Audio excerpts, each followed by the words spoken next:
నమస్కారం తెలియజేస్తూ ఇందాక మీడియా ముందు కేటీఆర్ మాట్లాడినటువంటి మాటలకి ఈరోజు యావత్ రాష్ట్రం నిజంగానే ఇలాంటి దుర్మార్గులు కూడా రాష్ట్రంలో గతంలో 10 ఏళ్లు పరిపాలించారా? ఈ అహంకారంతోనే తలబిరుసుతనంతోనే తెలంగాణలో ప్రజలు బండకేసి కొట్టారు అని అయినా కూడా ఇంకా బుద్ధి రాలేదని ప్రజలు మాట్లాడుకుంటుండే కేటీఆర్కి కొంచెం కూడా ఇంకిత జ్ఞానం లేదు అని ఈ సందర్భంగా తెలియజేయాల్సినటువంటి అవసరం ఉన్నది. ఎందుకంటున్నా ఈ మాట అంటే నోటికి ఎంత వస్తే అంత ఇష్టం వచ్చినట్ల నోరు ఉంది కదా అని నోరు బాడేసుకునే మాటలు మాట్లాడుతూ ఉంటే చూస్తూ ఊరుకోవడానికి ఇక్కడేమి ఎవ్వరు కూడా చేతులు కట్టేసుకొని కూర్చోలేదు కేటీఆర్. ఎందుకంటున్నా ఈ మాట అంటే నిజంగానే నిన్ను నీ కుటుంబాన్ని అరెస్ట్ చేయాలి, కక్ష సాధింపు చర్యలు చెయ్యాలి అనుకుంటే మా ముఖ్యమంత్రి రేవంత్ రెడ్డి గారికి మేము అధికారంలోకి వచ్చి 18 నెలలు అవుతోంది. ఆ 18 నెలల నుంచి నీకు అరెస్ట్ చేయకుండా నిన్ను నీ కుటుంబాన్ని వదలగబోతుండే నిజంగానే కక్ష సాధింపు చర్యలు చేస్తే. ప్రభుత్వం ఏర్పడినటువంటి 2వ రోజే మీరందరూ కూడా ఊచలు లెక్క పెడుతుండ్రే, జైలు గోడ గదుల మధ్యలో ఉంటుండే. కానీ అయినా కూడా లైన్ దాటకుండా చట్ట పరిధిలో ఏ పని చేసినా న్యాయబద్ధంగా చట్ట పరిధిలో మీరు చేసినటువంటి అవినీతిని న్యాయబద్ధంగా ప్రజల ముందు ఉంచి విచారణలు జరిపి మీరు చేసినటువంటి అవినీతిని ప్రజల ముందు పెట్టి మిమ్మల్ని జైలుకు పంపించాలి అని మా ముఖ్యమంత్రి గారు ఎక్కడ కూడా ఒక్క లైన్ క్రాస్ కాకుండా గత 18 నెలల నుంచి మీకు విచారణలు జరుగుతున్నాయి. ఒక్కటంతే ఒక్కటి ఏ దాంట్లోనన్నా అవినీతి లేని 10 సంవత్సరాలు గడిచిందా అని అనుకుంటే ఏ ఒక్కటన్నా నిరూపించుకోండి దమ్ముంటే. విచారణకు పిలిచినప్పుడు విచారణలో అడిగిన ప్రశ్నలకు సమాధానం చెప్పి అక్కడ మీరు తప్పు లేకుంటే నిర్దోషులుగా బయటికి రావాలి, దోషులైతే జైల్లోకి పోతారు. కానీ బయటకు వచ్చి ఆవేశంతో ఉక్రోషంతో రేవంత్ రెడ్డి గారిని ఇష్టం వచ్చినట్లు మాట్లాడుతుంటే మా ముఖ్యమంత్రి గారిని అంటుంటే మేము అందరం ఏమన్నా నెత్తురు చీము నెత్తురు లేనోళ్ళు అనుకుంటున్నాయేమో. కానీ మాకంటూ ఒక సభ్యత సంస్కారం మా పార్టీ మా ప్రభుత్వం నేర్పించింది. మేము నిజంగానే నీలాగా మాట్లాడాలి అని అనుకుంటే బయట బజార్లో తిరగవు బిడ్డ నువ్వు కేటీఆర్. నువ్వు కానీ నీ కుటుంబం కానీ మా కార్యకర్తలు దలుచుకుంటే,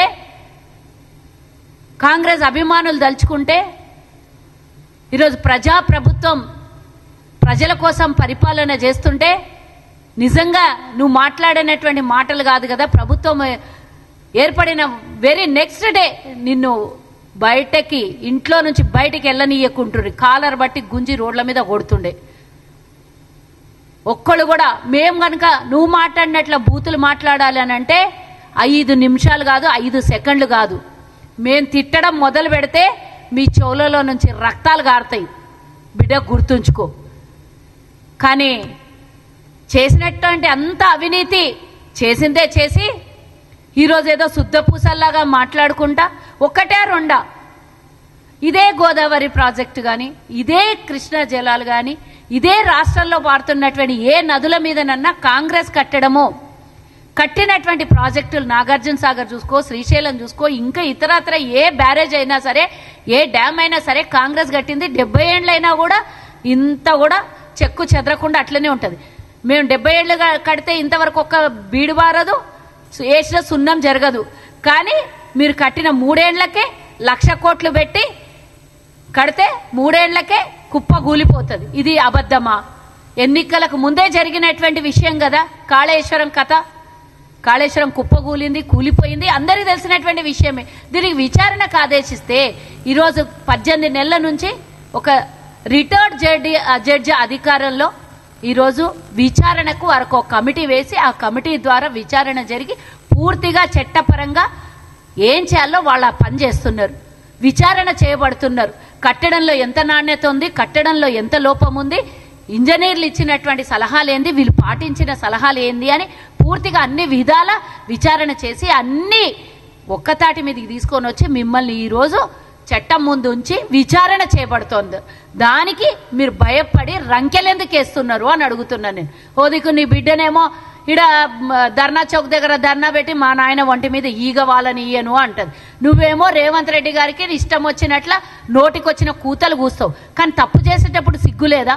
తప్పు చేసిన తెలంగాణ ప్రజలు 4 కోట్ల మంది ప్రజలు 8 లక్షల కోట్లు ఈరోజు మింగేసి అప్లపాలు చేసినప్పుడు సిగ్గుశరం లేదా? ఏ రోజో ఒక రోజు తిన్నదంతా కక్కాలి అని తెలివి లేదా?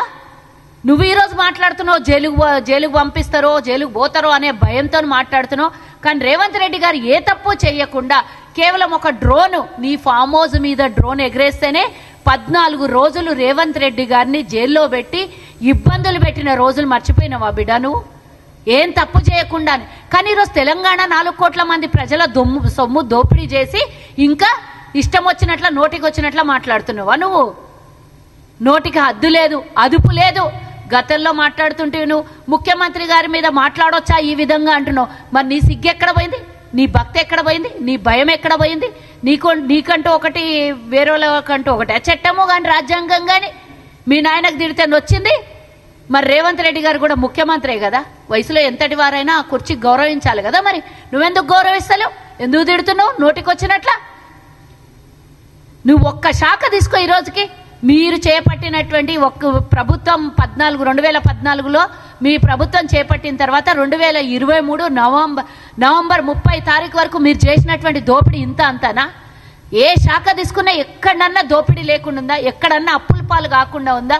విద్యుత్ శాఖ తీసుకుంటే దోపిడీనే, సివిల్ శాఖ తీసుకుంటే దోపిడీనే, ధరణి తీసుకుంటే దోపిడీనే. మీ చెల్లెలు మీ నాన్న గారాల పట్టి ముద్దుల బిడ్డ జాగృతి పేరు మీద బతుకమ్మ పేరు మీద చేసినటువంటి దోపిడీ ఇంత అంత కాదు. కాళేశ్వరం దోపిడీనే. ఒక్క దోపిడీ అన్నా దోపిడీ లేనటువంటిది ఉన్నదా? ఎక్కడన్నా అవినీతి లేనటువంటిది ఉన్నదా? ఎక్కడన్నా ఒక్కటన్నా కార్యక్రమాలు సక్రమంగా చేసిండ్రా?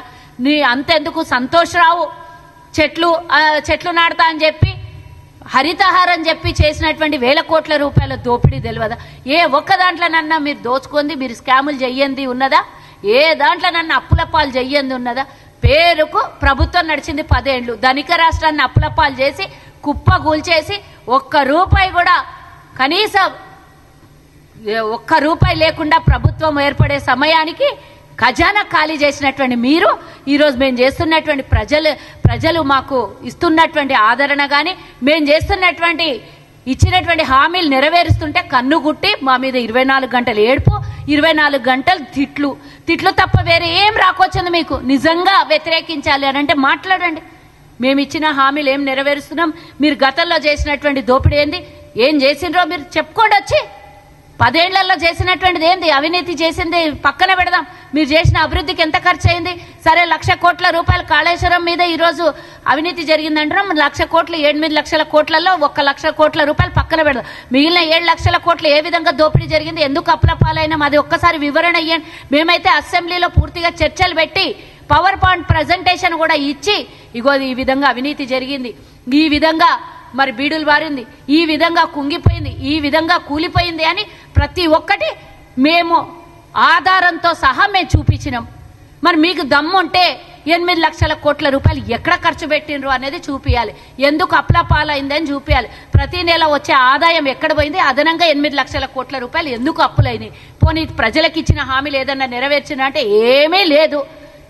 ఇస్తా అన్న డబుల్ బెడ్రూమ్ ఇండ్లు గోవిందా, ఇంటికో ఉద్యోగం గోవిందా, 3 ఎకరాలు దళితులకు భూమి గోవిందా, ఏమీ ఇయ్యకుండానే 8 లక్షల కోట్ల అప్పయింది. ఆ విషయమే ఈ రోజు మేము ప్రభుత్వంలో ఉంటే మాకు అడిగే హక్కు లేదా?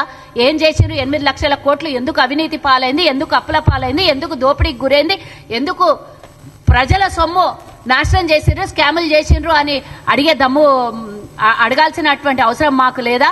చెప్పాల్సినటువంటి బాధ్యత మీకు లేదా?